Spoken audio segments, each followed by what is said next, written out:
Hello mga paps! Kamusta kayo dyan? I hope you are all doing well. So in today's video, isi-share ko sa inyo itong biyahe namin papuntang Coto Mines. Coto Mines is located in Sitio Coto, Barangay Taltal, Masinloc, Zambales.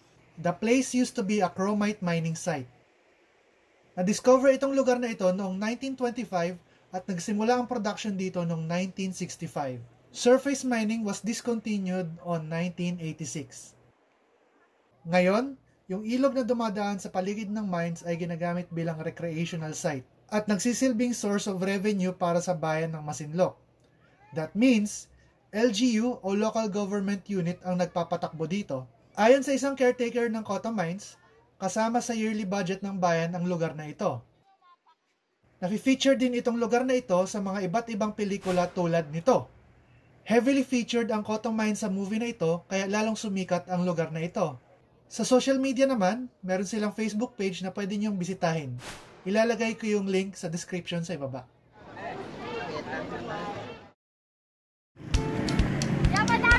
Okay, so bago tayo magsimula, please click the like button and consider subscribing na rin. So una, dapat kayo magparehistro sa munisipyo ng Masinloc. Sa part na ito, tinulungan kami ng isang kasama naming tiga dito ang family.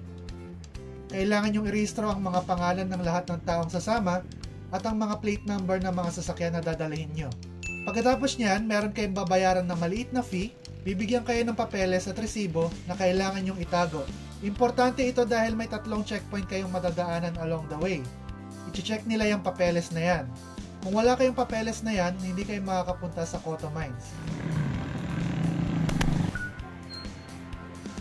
So bago kami pumunta sa Coto Mines, huminto muna kami sa palengke ng Masinloc. Doon kami nag-stock up ng mga supplies na kakailanganin namin doon sa ilog. So doon kami bumili ng mga isda, gulay at syempre mga uling. Ang kanto na papasok ng Coto Mines ay dito sa kanto na ito. Itong malaking signage na ito ang palatandaan. Bago kayo bumiyahe dito, mas maganda kung nakapagpagas o nakapagpa-diesel na kayo ng sasakyan. Mas maganda kung full tank nyo na. So ito ang unang checkpoint. Pakita nyo lang yung papeles na nakuha nyo galing munisipyo. Standard check lang naman kung tama ang mga taong nakalista, pati yung sasakyan. Pagkatapos ito, tuloy ang biyahe.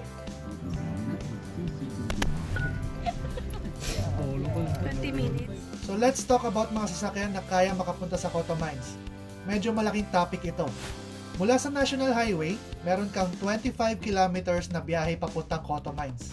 Mahigit 20 kilometers doon ay rough road. So combination yan ng maliliit na bato at malalaki na bato. Maputik, buhangin, lupa, as in rough road talaga. Ang mga sasakyan sa convoy namin ay Kia Picanto, Honda Brio, Toyota Rush at Toyota Innova. Kung familiar kayo sa Picanto at Brio, alam nyong maliit at mababa ang mga sasakyan niyan. Pero kahit na ganon ay kinaya nila ang rough road papuntang Coto Mines. Yun nga lang medyo matagal ang biyahe dahil kailangan mong magbabagal, kailangan mong magdahan-dahan sa ibang parte ng kalsada dahil malalaki ang mga bato.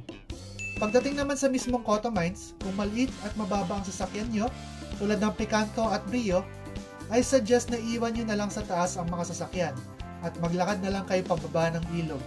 Ito ay dahil mas malalaki ang bato at medyo matarik ang pababa ng ilog.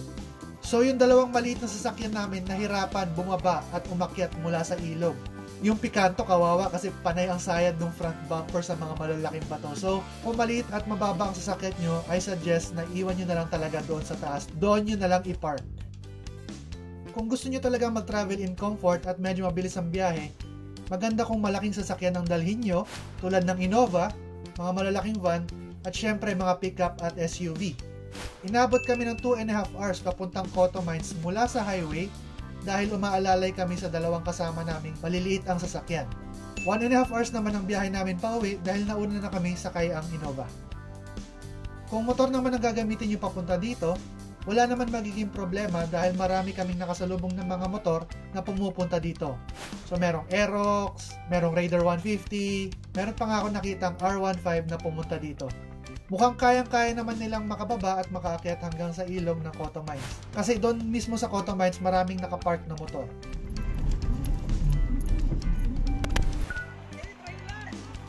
So 1/4 along the way, huminto muna kami sa lugar na ito. Mag-unat-unat, CR break, Yose break, pagkatapos nun ay tuloy ulit ang biyahe.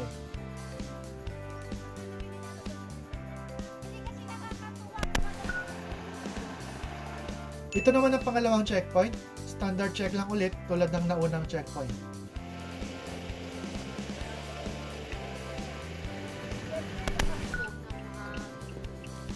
Sa pangatlong checkpoint naman, standard check lang ulit tulad ng mga nauna, tapos kukunin na yung papeles na hawak nyo. So mula dito, medyo malayo pa sa Koto Mines, kaya relax lang muna kayo sa biyahe. At sa wakas, nakarating tayo sa mismong Koto Mines. So dito may option kayo mag-camping, magtayo kayo ng tent, pero meron din silang parang loft area sa kabila ng ilog kung saan nakapwesto kami. Kailangan nyo lang itawag yan ahead of time para mapareserve yung area na yon.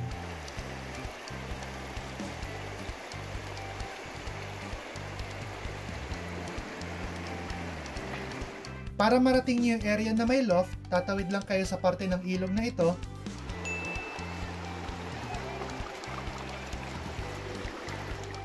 May mababaw na part din ng ilog para sa mga sasakyan na gustong tumawid papuntang loft area. Kaya kung mataas yung sasakyan nyo, tulad ng SUV o pickup, pwede nyo itawid sa part na yun.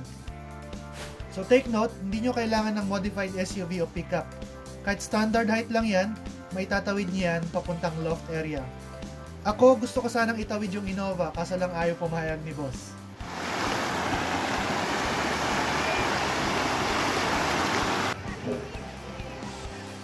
Okay, so yan ang proseso kung paano makapunta sa Koto Mines. So mamaya, pakita ko sa inyo kung paano makarating dito. Ito yung scene na shoot sa hanging bridge, so stay tuned for that.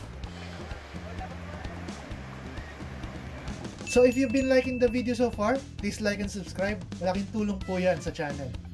For now, iwan ko muna kayo sa iba't ibang video namin dito.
So ito na yung kinabukasan. Actually naging mahimbing ang tulog ko dahil ang presko at malamig ang hangin. Para kang naka-aircon. At isa sa mga paborito ko dito ay hindi malamok sa gabi. At least ganun yun nung time na pumunta kami.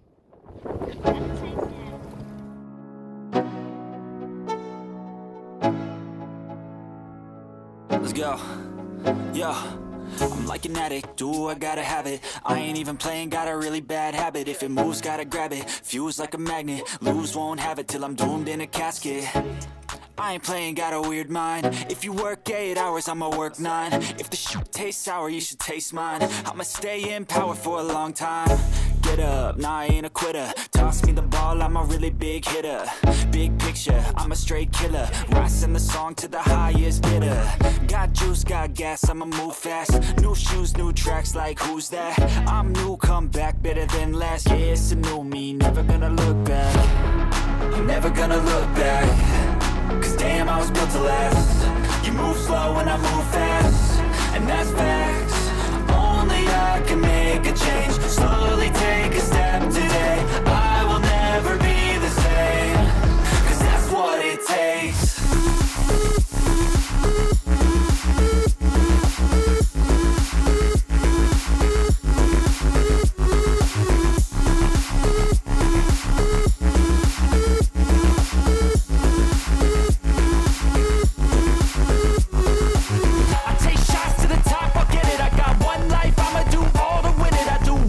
Pushing till I fall, I'm slipping.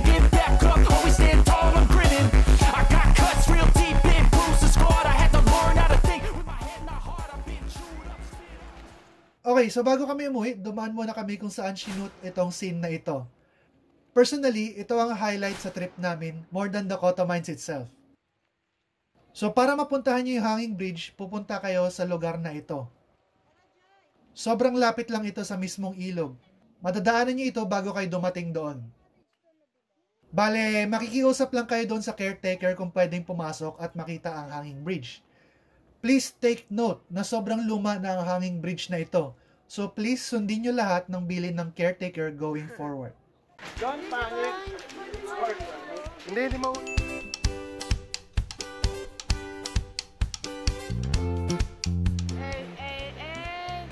Ay, overtime na kayo.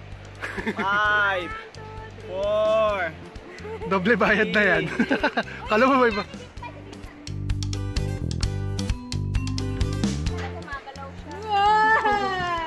Magalaw ba? Ah, dito sa gitna. Uy, gumagalaw siya. Bakit kaya?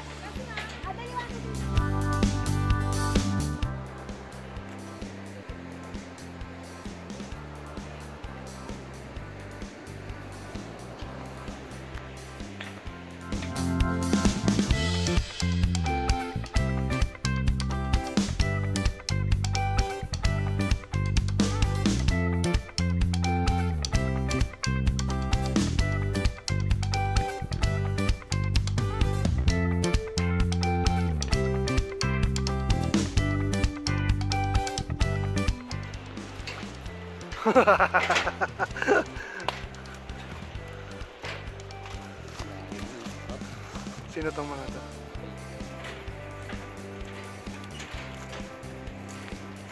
Ah! Ah! Contestant number 1. Malapit na, bilisan mo.